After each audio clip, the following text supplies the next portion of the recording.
से स्वागत है। अमेरिका के वॉर्लिंगटन शॉपिंग मॉल में हुई फायरिंग की वजह से करीब 4 लोगों की मौत हो गई और काफी लोग घायल बताए जा रहे हैं। घायलों को अस्पताल में भर्ती करा दिया गया। अमेरिका के वर्लिंगटन के कैस्केड शॉपिंग मॉल में जबरदस्त फायरिंग में 4 लोगों की मौत हो गई, जबकि कई लोग घायल हो गए।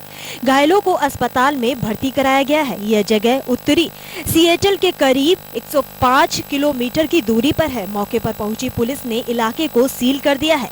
घटना शुक्रवार रात की बताई जा रही है। हालांकि शूटर अभी भी फरार है।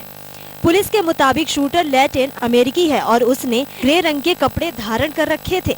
एक चश्मदीद के मुताबिक शूटर मॉल में घुसते ही हवा में फायरिंग करने लगा था। घटना शुक्रवार शाम 7 बजे के आसपास की बताई जा रही है। संकेत साफ है कि प्रधानमंत्री नरेंद्र मोदी केरल जाकर जनता के बीच अपना पहला संदेश देंगे और इस पर सभी की नजर है।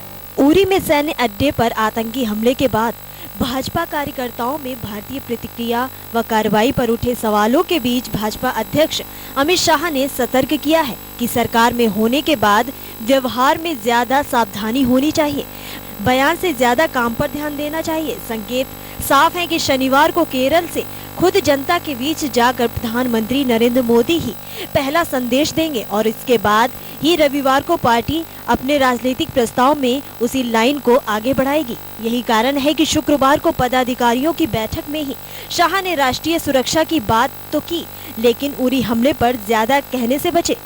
उन्होंने कहा कि 1967 की स्थिति से आगे बढ़कर अब हम देश की सबसे बड़ी पार्टी बन गए हैं। सत्ताधारी पार्टी के व्यवहार में वह दिखना भी चाहिए। व्यवहार का यह परिवर्तन पूरे राष्ट्रीय परिषद में भी दिखेगा। लिहाजा संभव है कि परिषद की पूरी बैठक में भी इस बार दूसरे दलों की नीतियों की आलोचना के बजाय केवल सकारात्मक बातें हों। रूस और पाकिस्तान के बीच संयुक्त सैन्य अभ्यास को लेकर आ रही अफवाहों को रूस ने साफ कर दिया है कि यह पाक में नहीं चेरात में होगा। रूस ने उन मीडिया रिपोर्ट्स को सिरे से खारिज कर दिया जिनमें कहा गया था कि रूस और पाकिस्तान के बीच होने वाला संयुक्त सैन्य अभ्यास पाक कश्मीर के गिलगित बाल्टिस्तान में होगा। इस तरह की खबर आने के बाद भारत ने भी इस संयुक्त सैन्य अभ्यास को लेकर अपनी नाराजगी व्यक्त की थी। इससे पहले उरी हमले के बाद यह भी खबर आई थी कि भारत की अपील पर रूस ने यह अभ्यास रद्द कर दिया है। दिल्ली में रूसी दूतावास ने एक बयान जारी कर कहा है कि संयुक्त सैन्य अभ्यास सिर्फ एक जगह होगा और वह है चेरात। बयान में यह साफ तौर पर कहा गया है कि रत्तू स्थित हाई एल्टीट्यूड मिलिट्री स्कूल में सैन्य अभ्यास की खबरें सरासर गलत हैं। भारतीय सेना अपनी सीमा में रहकर भी पाकिस्तान को तहस-नहस करने में सक्षम हो जाएगी। राफेल लड़ाकू विमान की ताकत और रफ्तार के साथ भारतीय वायुसेना अपने सीमा क्षेत्र में रहते हुए भी पाकिस्तान के 100 किलोमीटर अंदर तक के ठिकानों को तहस नहस करने में सक्षम होगी। बियॉन्ड विजुअल रेंज यानी दिखाई नहीं देने वाली और मिसाइल इस जेट को इस मामले में विशिष्ट बनाती है।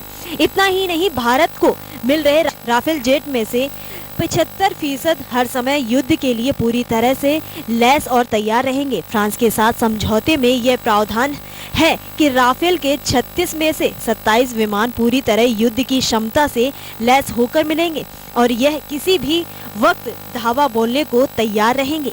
भारत को मिल रहे राफेल जेट परमाणु हथियारों और सुपरसोनिक ब्रह्मोस मिसाइल से दुश्मन के लक्ष्य को निशाना बनाने में भी पूरी तरह सक्षम होंगे। महाराष्ट्र की मराठा आरक्षण की मांग जोर पकड़ती जा रही है। समाज की एकजुटता ने बड़ी राजनीतिक पार्टियों को भी सोचने पर मजबूर कर दिया है।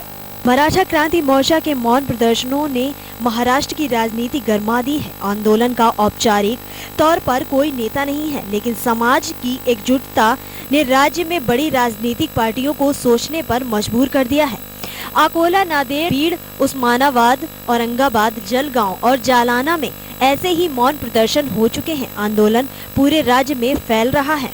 शुक्रवार को अहमदनगर में भी भारी संख्या में समाज जन जुटे तो पूरा नगर भगवामय दिखाई दे रहा था। शहरों में आयोजित सभाओं में 10 लाख लोग शामिल हो रहे हैं। उनकी मांगे हैं कोपर्डी दुष्कर्म कांड के आरोपियों को फांसी दी जाए, मराठाओं को आरक्षण दिया जाए, दलित अत्याचार निरोधक कानून रद्द किया जाए। आरोप है कि इस कानून का सबसे ज्यादा गलत इस्तेमाल मराठा लोगों के खिलाफ होता है। स्वाति मालीवाल ने जीबी रोड में चल रहे कोठों को लेकर एक बड़ा बयान दिया है। उन्होंने कहा है कि इस धंधे में किसी केंद्रीय मंत्री का हाथ है। दिल्ली महिला आयोग की अध्यक्ष स्वाति मालीवाल ने कहा कि उन्हें संकेत मिले हैं कि जीबी रोड पर जो कोठे चल रहे हैं उनको केंद्र सरकार के एक मंत्री का संरक्षण प्राप्त है। भगवान करे ये गलत हो। उन्होंने कहा कि वह यह बातें इसलिए कह रही हैं क्योंकि हो सकता है उन्हें गिरफ्तार कर लिया जाए और इसके बाद वह अपनी बात न रख सके। मालीवाल ने बृहस्पतिवार को प्रेस वार्ता में कहा कि मैं समझने की कोशिश कर रही हूं कि संसद में महज 3 किलोमीटर की दूरी पर जिस्म फरोशी का धंधा कैसे चल रहा है। यहां हर रात कम से कम 5 करोड़ का बिजनेस होता है। आखिर इसे किसका संरक्षण प्राप्त है? मुझे अपनी जांच में पुख्ता संकेत मिले हैं कि जो कोठे चल रहे हैं उन्हें केंद्र सरकार के एक मंत्री जो दिल्ली के बड़े नेता हैं उनका संरक्षण प्राप्त है। बीजेपी सांसदों ने आईजी से कहा कि वेस्ट यूपी में कई कैराना है। अगर पुलिस ने ढील की तो बीजेपी अपने ढंग से निपटेगी। कैराना से पलायन का सच बहुत कड़वा है। पुलिस यहाँ के हालात बिगाड़ रही है। यहाँ पुलिस या कानून व्यवस्था नाम की कोई चीज नहीं है। थाने चौकियाँ पुलिस के जवानों से खाली है। चाहे इमाम गेट पुलिस चौकी हो या किला गेट, सब वीरान हो चुकी हैं। यही हाल पश्चिमी उत्तर प्रदेश के कई इलाकों में देखा गया है। कैराना मसले पर राष्ट्रीय मानवाधिकार आयोग की रिपोर्ट के बाद भाजपा के तेवर पहले से कहीं ज्यादा आक्रामक हो गए हैं। आईजी जोन से मिलने पहुंचे भाजपा सांसदों ने साफ किया कि वेस्ट यूपी में दर्जनों कैराना है। पुलिस ने ढिलाई बरती तो भाजपा अपने ढंग से निपटेगी। पत्रकार राजदेव रंजन हत्याकांड को सीबीआई नए तरीके से जांच करेगी, जिसके लिए सीएफएसएल टीम को दिल्ली से बुलाया गया है। सीवान के पत्रकार राजदेव रंजन हत्याकांड में अभी तक पुलिस जांच को प्रथम दृष्टया सीबीआई से नकार दिया है। बताया जा रहा है कि सीबीआई हत्या के 4 महीने बाद हत्या वाले स्थान पर हत्या की पूरी घटना की पुनर्रचना करेगी। इसके जरिए वह पूरे मामले को समझने का प्रयास करेगी। सूत्रों की माने तो यह नए सिरे से जांच का आरंभ है।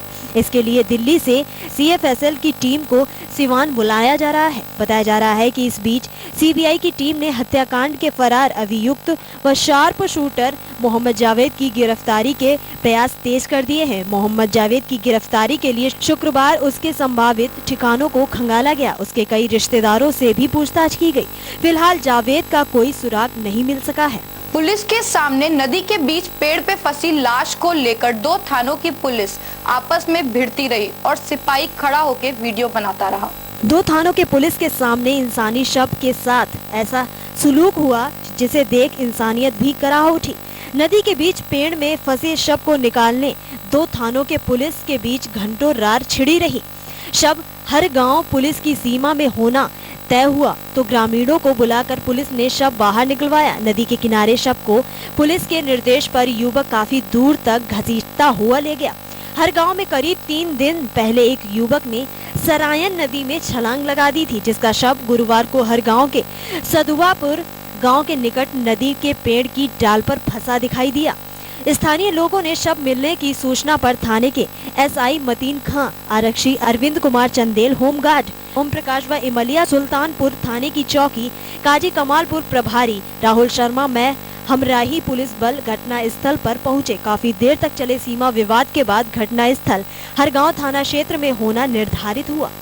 फिलहाल प्राइम टाइम में बस इतना ही। समय के साथ चलते रहने के लिए देखते रहिए समाचार टाइम 24। धन्यवाद।